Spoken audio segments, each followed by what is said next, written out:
Terror comes in many forms, they say. Sometimes it's from the neighborhood, sometimes it's online, sometimes it's from those you entrust with saving lives. Vaccine makers, for example. While countries like India are sending free vaccines to poorer nations, there are companies like Pfizer which are bullying governments. It's a story in contrast, and what a stark contrast this is. The US-based company Pfizer is holding governments to ransom, interfering with their legislation, even demanding military bases as guarantee. Would you believe it? A vaccine maker asking for a country's military base in return for vaccines. On Gravitas tonight, we'll bring you two horror stories from Latin America and the bizarre demands that Pfizer is making. Let's start by looking at Pfizer's business in the region. It has vaccine deals with 9 Latin American countries: Chile, Colombia, Costa Rica, Dominican Republic, Ecuador, Mexico, Panama, Peru, and Uruguay.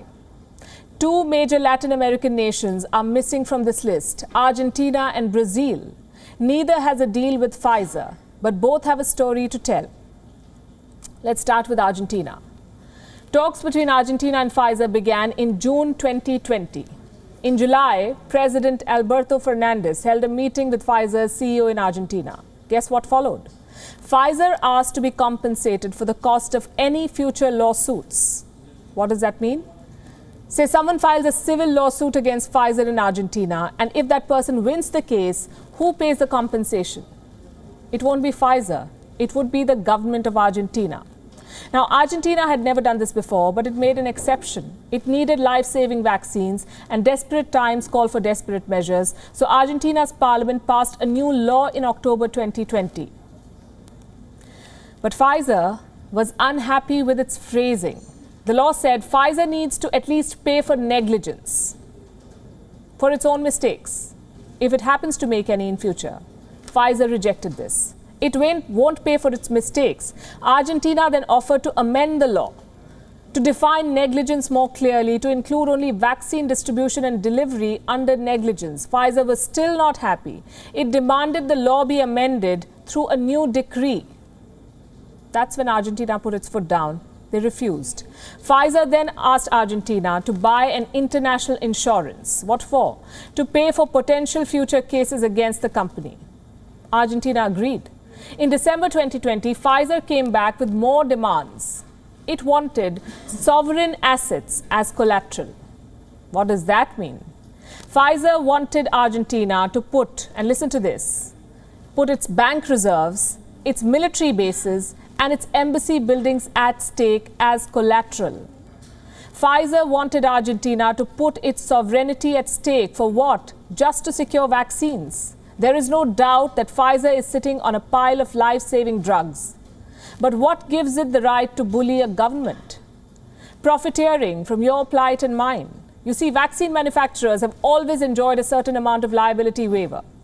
Say you receive a vaccine from Pfizer, you have adverse effects because of the jab. You can always go ahead and file a lawsuit against the company. And if you win that lawsuit, instead of Pfizer, it will be the government that will be compensating you. And this is a normal practice.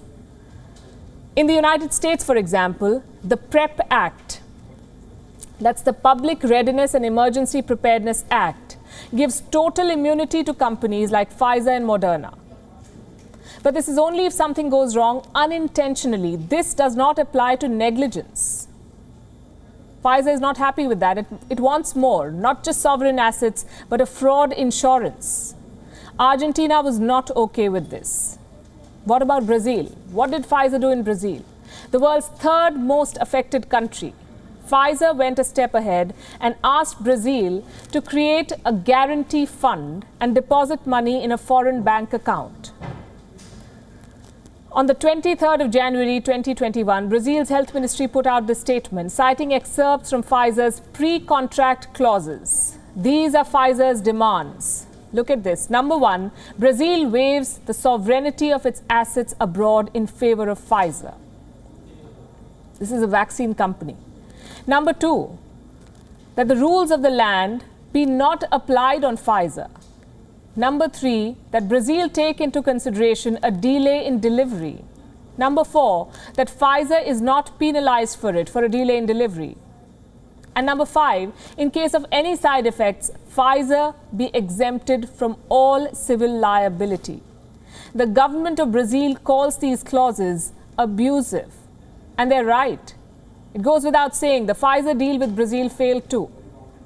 This is a report by the Bureau of Investigative Journalism. It talks about a third country, one whose deal with Pfizer was reportedly pushed back by 3 months. Why? Because Pfizer made similar bizarre demands. The company has just 2 billion doses to deliver this year, and that is on a first-come, first-served basis. A delay of 3 months can cost a whole year, and it can cost a lot of lives. Pfizer is playing with life-saving drugs. It is abusing its position, and having developed a vaccine with the help of government funding, it is now throwing tantrums at governments.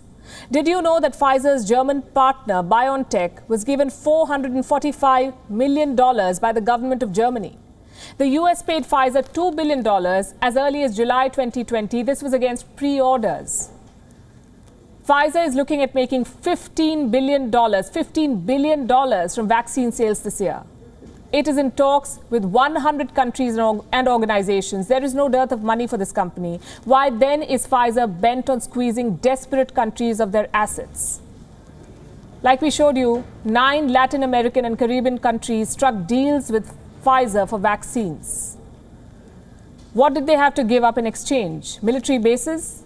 Embassy buildings? Sovereign funds? Look at Pfizer's hypocrisy. It is bullying poor countries behind closed doors. And in front of the press, it is playing Messiah. On the 22nd of January, Pfizer signed an agreement with COVAX, the Global Vaccine Alliance. It committed 40 million doses to poor countries this year. And the company put out a press release. You must listen to what they say. I want to read out a particular quote from Pfizer Chairman and CEO Albert Bourla. At Pfizer, he says, we believe that every person deserves to be seen, heard, and cared for. And that's why, from the very beginning of our vaccine development program, Pfizer and BioNTech have been firmly committed to working towards equitable and affordable access of COVID-19 vaccines for people around the world. Does this make you angry too? It's time we call out such companies that are out to profiteer from the pandemic.